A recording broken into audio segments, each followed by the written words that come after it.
algo para que vocês aí na internet me alertaram ontem. Um discurso do senador Álvaro Dias, que esclarece uma dúvida que todo o país tem há muito tempo. Por que a JBS conseguiu virar esse gigante internacional com o dinheiro do BNDES? E explico, a gente até entende o BNDES investir no crescimento das empresas nacionais e todo esse esquema que foi feito. Ok, se o empréstimo fosse para coisas dentro do Brasil, mas e fora do Brasil? Ninguém estava entendendo que história é essa. Desde quando que o BNDES financia coisa para investimento no exterior, para gerar desenvolvimento econômico e social no exterior? Pois se descobriu, desde o governo Lula, em 2007. O senador Álvaro Dias foi explicar em detalhes isso na tribuna do Senado. Vocês me mostraram esse discurso pela internet e eu vou trazer aqui na TV Antagonista. Foi por meio de um decreto, o decreto número 622, do dia 21 de dezembro de 2007, que o então presidente Lula modificou o inciso 2º do artigo 9º do Estatuto do BNDES, para permitir ao banco financiar a aquisição de ativos por empresas de capital nacional no exterior. Veja a sutil alteração promovida pelo presidente Lula. E agora nós conhecemos as consequências desta alteração. O decreto é o de número 4.418 e que altera o artigo 9º do Estatuto do BNDES, quando coloca: o BNDES poderá também, no parágrafo 2º, financiar a aquisição de ativos e investimentos realizados por empresas de capital nacional no exterior, desde que contribuam para o desenvolvimento econômico e social do país. Contribuem com o desenvolvimento social e econômico de que país? Porque é evidente que quando a JBS, com recursos do BNDES, comprou frigorífico nos Estados Unidos, estava contribuindo para o desenvolvimento econômico e social dos Estados Unidos e não do Brasil. É evidente que o Brasil só perdeu. Após essa mudança no Estatuto Social do BNDES, o governo federal aprofundou o processo de endividamento da União para direcionar mais dinheiro ao BNDES.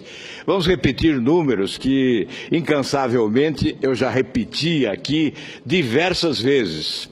Foram 716 bilhões de reais, de 2008 a 2014, durante 6 anos, portanto, empréstimos da União ao BNDES, 716 bilhões de reais.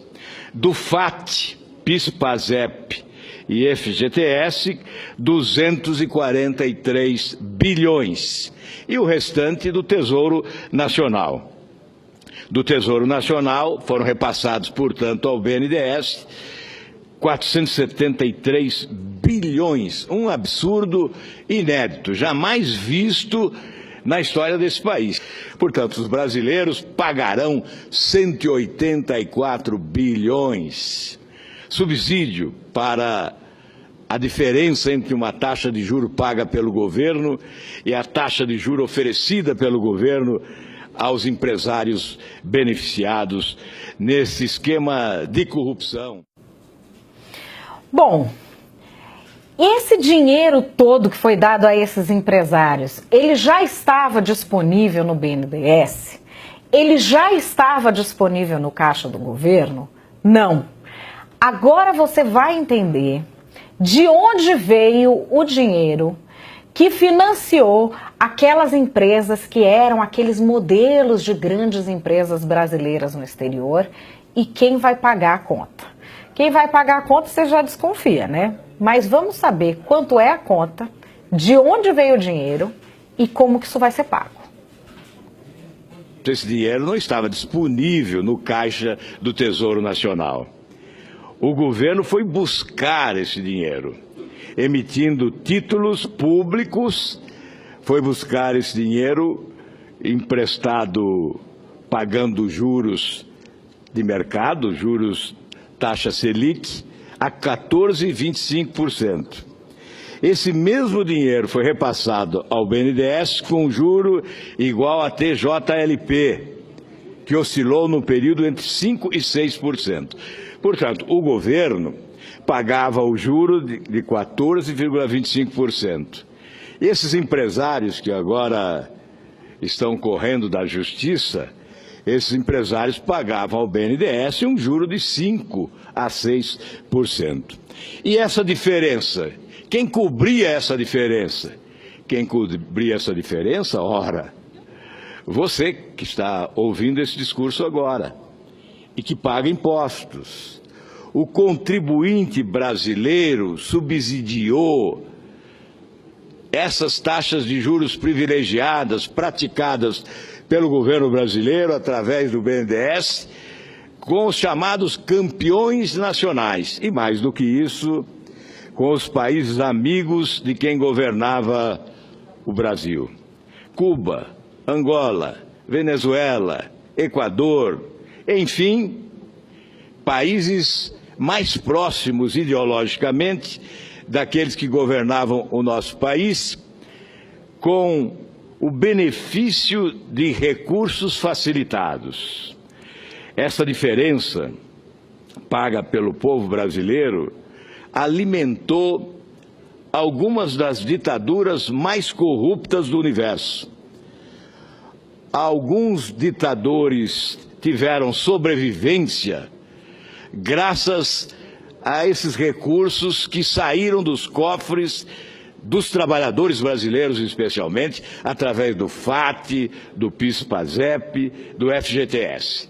Recursos pertencentes aos trabalhadores brasileiros foram repassados para alimentar as ditaduras sanguinárias de outros países, alimentando também a corrupção internacional.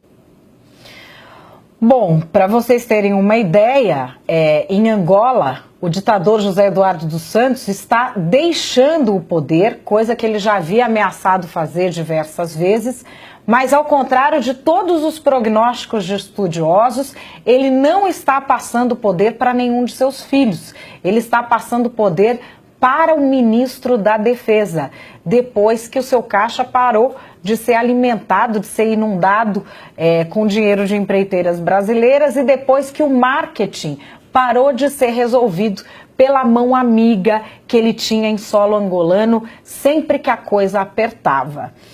A gente tem essa crise já tendo desdobramentos internacionais. E agora fica a pergunta: quem é que vai investigar por que em 2007 se decidiu que o BNDES passaria a financiar atividades internacionais? Isso naquele momento era para o nosso bem? Era para o bem do Brasil? Pode ser que seja, mas é uma resposta que o Brasil espera.